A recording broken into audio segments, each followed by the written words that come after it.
দেখুন আমরা এই সুস্বাদু আলু মুরগির মাংস দিয়ে ভাত খাচ্ছি। খুব সহজে রেসিপিটি তৈরি করা যায় যা আপনার পরিবারের সবাই পছন্দ করবে। আসসালামু আলাইকুম প্রিয় বন্ধুরা, কেমন আছেন সবাই? আজ আবার চলে এলাম আপনাদের মাঝে একটি সহজ রেসিপি নিয়ে। চলুন এবার শুরু করি। প্রথমে একটি কড়াই দিয়েছি চুলার উপরে। এবার একটু তেল দিয়ে দিলাম আলু ভাজার জন্য। এবার কিছু আলু দিয়ে দিলাম গরম তেলের উপরে।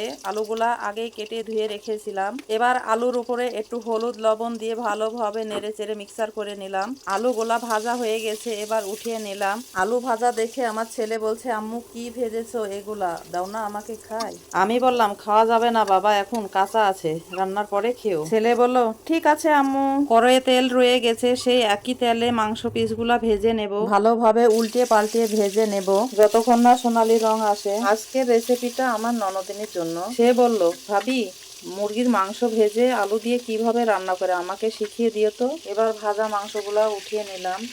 এবার দিয়ে দিলাম একসঙ্গে পেঁয়াজ, কাঁচামরিচ, দারচিনি, তেজপাতা। ভালোভাবে নেড়ে চেড়ে বাদামি কালার করে নেব। বাদামি কালার হয়ে গেছে, এবার রসুন বাটা, আদা বাটা দিয়ে দিলাম। এবার নেড়ে চেড়ে একটু পানি দিয়ে দিলাম, মশলাটা যেন লেগে না যায়। এবার দিয়ে দিলাম পরিমাণ মতো হলুদ, লবণ, মরিচ, ধনে গুঁড়া, জিরা গুঁড়া, মুরগির মাংসের মশলা। এবার মশলাগুলা ভালোভাবে নেড়ে চেড়ে 5 মিনিট কষিয়ে নেব। মশলা কষানো হয়ে গেছে, এবার ভাজা মাংসগুলা ঢেলে দেব। ভালোভাবে নেড়ে চেড়ে মাংসগুলা মশলার সাথে মিশিয়ে নেব। এবার দিয়ে দিলাম ভেজে রাখা আলুগুলা। আবার ভালোভাবে নেড়ে চেড়ে আলুগুলা মশলার সাথে মিশিয়ে নেব। এবার একটু পানি দিলাম। 5 মিনিট ভালোভাবে নেড়ে চেড়ে কষিয়ে নেব। ঢাকনা দিয়ে ঢেকে দিব। কষানো হয়ে গেছে, এবার পরিমাণ মতো পানি দিয়ে দিলাম। আবার ভালোভাবে নেড়ে চেড়ে ঢেকে দিলাম। এখন 10 মিনিট মাঝারি আঁচে ভালোভাবে সিদ্ধ করে নেব।